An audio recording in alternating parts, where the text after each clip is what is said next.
My name is Kajal Sheth. I'm of Indian origin, and I've been in the UK for almost 35 years now. I have two children, they're twins, a son and daughter, and my daughter is very severely brain injured. When my daughter was born, I was expecting these wonderful twins. And what happened at birth was very, very traumatic. When she was born not just a blue baby, but a black baby. Very severely brain injured, and the doctors said they wouldn't know how her life would turn out. And we would just have to wait and see every milestone and see how much she progressed. Initially, coming from an Indian culture, having a disabled child is a taboo. And for almost a year, I was not allowed to share with anybody that I had a disabled child.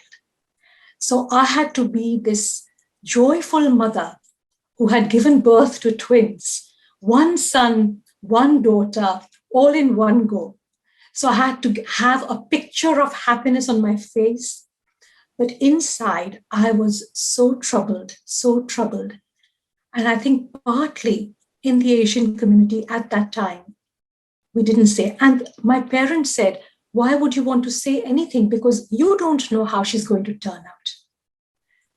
And that was difficult for me. Not only that, I think I valued intelligence very much. And to have a child who was not going to be intellectual, that was a huge blow to my ego. And for 2 or 3 years, I went around the world trying to find some miraculous treatment to make her whole, to make her perfect. Because what she was to me was imperfect, and I was all about perfection. So here was this journey. I went everywhere, tried every alternative and other therapies to see if faith healing, all sorts of healing, to see if she could be made whole. When she was about 2 years old, I studied a course in faith healing myself for the sole purpose of healing her. And what happened at that time is, during that process, I had what I now know is an insight. I didn't know at the time, but it was an insight. It was words that came from within. They were so loud that I really had to look all around the room to see who had spoken to me. And the words were, she is perfect as she is. She doesn't need healing. You are the one who needs healing. Somehow, these words meant so much to me. From that day, I did not see her as imperfect. And that was huge. That was huge. Because then I did not strive so much to make her whole. Instead, I accepted her as she was. And so a new chapter began with this insight. After that insight, I stopped trying so hard to find a cure for her. But the troubles didn't stop for me. I couldn't be a nurse because she needed someone who looked after her and cared for her day and night. But I did not have the makeup of a nurse. I wanted to do more. I wanted to work. I wanted to travel. And my husband and I made a conscious decision that it was no good for my daughter to have a mother who couldn't give her all. So he thought it would be better if I worked and had some help side by side so that I could give my daughter quality time, but not get really, in the day-to-day, didn't get so embroiled. So I took up a study of Feng Shui, which is the Chinese art of placement. And again, my study of Feng Shui was that how could I make the environment better so that my daughter could prosper? I had a successful career in Feng Shui, but I realize now, looking back, that even that was a kind of an escape for me from being close to my daughter. Although I had come to terms with her, I was still rejecting her at some level. I did not want to face up to caring for her, to being a mother or nurse. And I used my work as an escape. And that went on until 2010. So a good number of years. And 2010, there was a huge change, a huge shift. Tanvika, that's my daughter, she developed severe aspiration pneumonia and had to be admitted into hospital. And she was in hospital for 1 whole month. And during that month, every day the doctors would say, she doesn't have time to live. She has hours to live. And this went on and on and on. At that time, again, another huge insight appeared. There was a part of me, there was a voice in the head which grew louder and louder and louder, which wanted my daughter to die. Because that would be freedom for me. And then the insight was that this is a voice in the head. It is not truth. I developed a distance between me and my thinking. When that distance arose, something within me, a deep love, a deep bonding for my daughter appeared. And I could see two parts of me. One, that was the chattering mind, and the other, which was so full of love and peace and compassion. Luckily for me, that part of me won. I put aside my thinking and I could deeply sense love for my daughter for the first time. And that was a whole big change in my life. And I said, I don't want to pursue my career anymore. I would rather devote my time to my child. She needs me. I need her. And a huge turnaround came from that one stay in the hospital. Since then, it has been a journey upwards and onwards. I didn't miss my career, my profession, anything. And I think my daughter was so much more happier when I was around. And I think all in all, it was the right choice. And from then on, my life became richer. Earlier, I was very materialistic, a very high achiever, very ambitious, wanted to be top of my game. And after that, when I was at home and I'd given up everything, the love that I got from my daughter was so fulfilling that a new relationship started and I enjoyed myself more and I wasn't so tensed. I was calmer and I think I gave much more to myself and my family.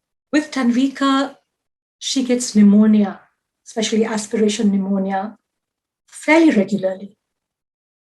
The last time was December of 2020. And 4 weeks ago, she developed pneumonia again, very rapidly, very suddenly. Her heart was beating at 150 beats per minute. Her respiration rate was very, very high. Her saturation levels were very low, and we had to rush her to hospital. She was immediately taken into a resuscitation ward. And the doctors warned us at that time that she has hours to live. She's really very, very poorly. Somehow, when we look at her eyes were shining. And I kept telling the doctors that I understand that the readings are not good, but please look at her eyes. Her eyes are shining. You could see that she had so much will. You could see the resilience in her. You could see the spirit wanting to live. That day, she had to have the CPAP breathing assisting machine, which meant, and she was on 15 or 20 liters of oxygen. And the doctors had no hope whatsoever. But we never gave up. Her eyes were shining, which meant that there was hope in her. And what we had to do was we had to be equally hopeful. The doctors knew that we were hopeful, but we were also realistic. And that is why they gave us their full support.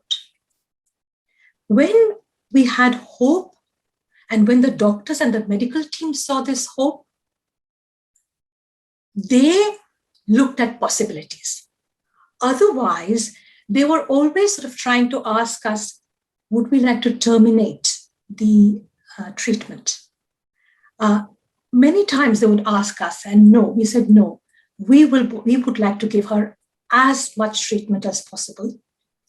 And when they saw this hope, when they saw the love for the child, when they knew that the child was going to be looked after, I call her child, although she's 30, because she's still a child for me. That hope opened up possibilities. From that possibilities, we became quite lighthearted. We were not the serious parents who were anxious, worried, stressed. No, we were lighthearted, and the whole ward knew. And they would ask us, how can you remain cheerful when your daughter is so unwell? But my daughter doesn't understand language. She doesn't understand how badly she's doing. She cannot read the markers on the monitor. She only knows love. And one thing I know, that when someone really feels love and security, they will fight for their life. And in 2 days after she had been put on the CPAP machine, in 2 days, they were able to take the CPAP off. Her condition improved almost miraculously. And this is what she's done over the years. Every time when we take her to the hospital, it could be once a year, sometimes once in 2 years. And we're always told she's not going to make it. She's not going to make it. But she's a fighter. And I think she gives us hope. She allows us to see possibilities. And we are only there to support her in whatever she wants. Pransky once said that hope is like a ladder. And when you climb the ladder of hope, your view of the situation changes. Your perspective changes. We always have a choice, either to look to hope or to look to despair. When we look at despair, we are going to see that because our mind is actually trained to look for whichever direction we look at.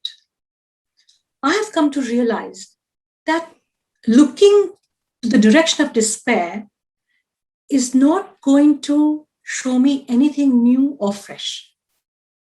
While if I look to hope, I'm going to see possibilities. So we always have a choice. We have a choice. Knowing if I look to the direction of despair, I will not be able to see anything new. And it will take me successively down that rabbit hole. While if I climb the ladder of hope, so many possibilities will open up. And that is the way I have seen the universe working. You're opening up possibilities, you remain lighthearted, you remain calm, and whoever you're caring for, they sense it. If I despair, I'm passing on that same sentiment to my daughter. So Going the road of despair for me is not a choice. It is something I can choose moment to moment, and I will always choose hope.